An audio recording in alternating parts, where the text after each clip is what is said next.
Hari Om. Welcome back to 269. And if you have forgotten the slokam, just we see that once. Ya nisha sarvabhutanam tasyam jagrati samyami yasyam jagrati bhutani sa nisha pashyato munehe. So we have been seeing into the injunction or the objection that could generally come to our mind that in the absence of a vidhi or pravartaka pramana, then one cannot have resources to that course either, isn't it?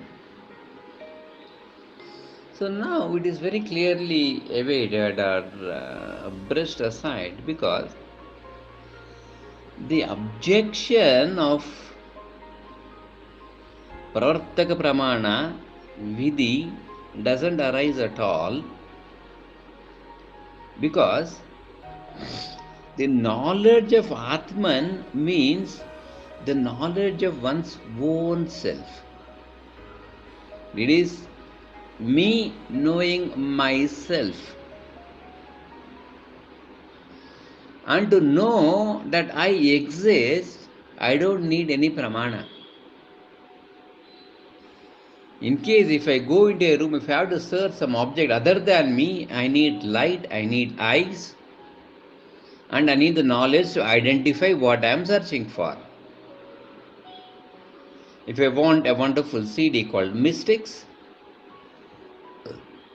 then if I go into the room, I should know where the CDs are being kept. I should go to that particular drawer, pull the drawer, and you should know what a CD is or what a DVD is or how does it look. That knowledge is required. And in that rack, there will be few hundreds of DVDs and CDs, and you should be in a position to identify that this is the CD called the Mystics. Isn't it? Correct? So here, the knowledge, the object, and me are three different things. But what we are supposed to understand is the knowledge of Atman is not like knowledge of a CD or knowledge of some information outside. It is the knowledge of my own self. Even in a pitch dark room with no light, and if I am sitting there, I know that I am, I exist. How? I don't need an eye to look into my body and say, yes, I am here. I know I am. Okay, where I am in a dark room, if the eyes are tight and if you are led to one kept, yes, then we may not know where we are, but we know that we are. We know that we exist. So similarly here, that what you call objection is ruled out. Because there is no need impelling one to devote oneself to one's Atman. We don't need any other thing to know one's own Atman. Because for the very reason that Atman is my own very self. And understand, all organs of knowledge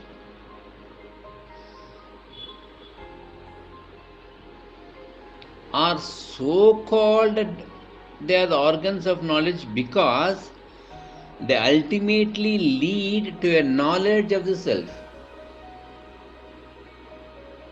They get culminated there with the self. All these things gets culminated there in the self. When the knowledge of the true nature of my true self is attained, the magic happens. Neither the organs of knowledge nor the objects of knowledge will be present.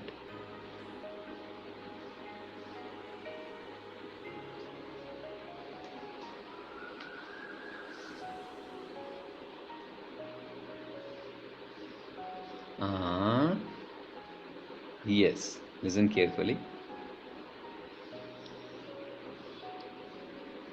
When the knowledge of the true nature of the self is attained, once I know that I am Sachid Ananda Swarupoham, Aham Brahmasmi,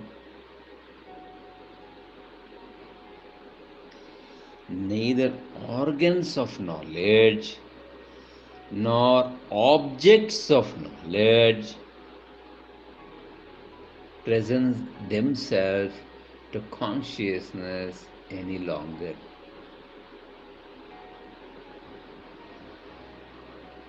Huh? Why?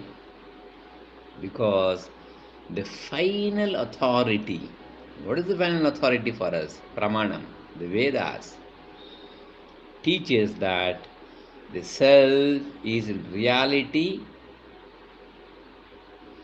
no perception of objects. And while so denying it, saying rejecting it, as a result of the teachings, the Vedas itself ceases to be an authority.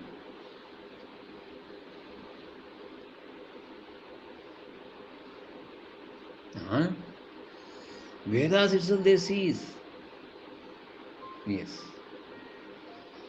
Just as the dream perception ceases to be an authority in the wakeful state. Or the best example that we be quoting is a doll of salt or sugar crystal wants to go to the depth of the ocean to measure its depth. Neither the salt doll nor the sugar crystal remains. They gets dissolved in ocean. It becomes one with the ocean. Then where is the question of think? Yes, in ordinary experiences there will be difference, correct? In ordinary experience, Hariom, sorry, it got cut. Therefore, we'll be joining this episode 71 as A and B. So, now the final authority itself it drops off,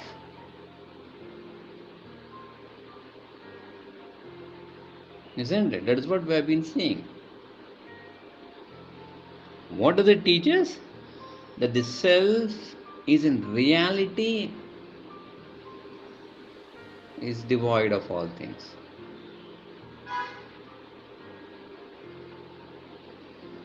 And the Veda itself ceases to be an authority, as we have seen an example of a salt doll, a sugar candy or a sugar crystal which goes to see the depth but which gets one with that. Or the best analogy is Swapnavat,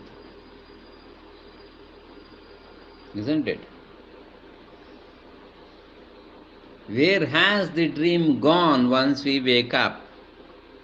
Where is the dreamer? Similarly, in ordinary experiences,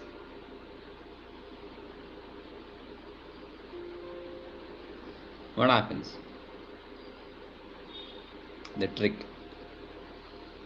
Here too, we do not find any organ of knowledge necessitating further operation on the part of the knower. This should be underlined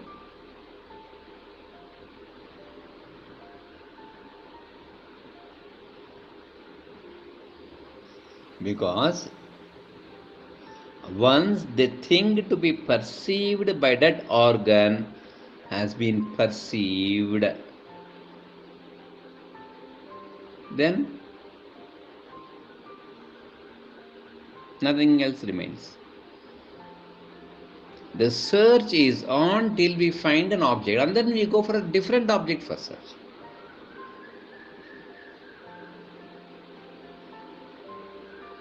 That is never ending. The desires and the run behind the desires.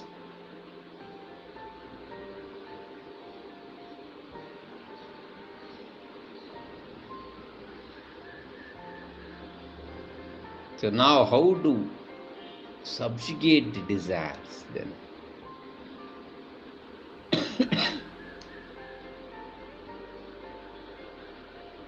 How to do that? Or how does it happen? This we'll try to see in the next session with the next verse, that is 270. Thanks for being with Krishnam Vande Jagat Gurum.